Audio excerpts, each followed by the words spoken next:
Gusto mo bang magkakabalikan kayo ulit at magmamahalan kayo sa isa't isa at hindi na siya maghanap ng iba at mapapasayo na siya habang buhay? Gawin mo lamang ito sa kanya.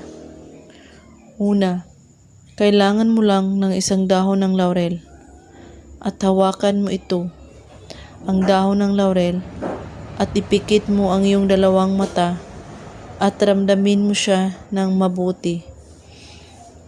At iisipin mo na nanggaling sa iyong puso. At pagkatapos, isulat mo sa dahon ng laurel ang pangalan niya. At sa likod ng dahon ng laurel, isulat mo ito. Babalik ka at mamahalin mo ako ulit. At hawakan mo ang dahon ng laurel at iisipin mo siya at sambitin mo ito ng 7 beses.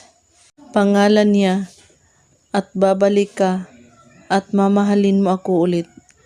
7 beses ito sasambitin.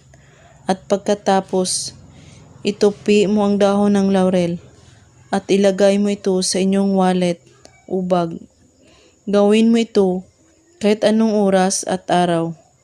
Basta't buo po ang inyong paniniwala sa paggawa at walang ibang iniisip para tatalab agad. At huwag kalimutang manalangin sa ating mahal na Panginoon, araw man o gabi. At kung may katanungan po kayo, ay magko-comment lang po sa ibaba. Maraming salamat sa panonood. May God bless us all.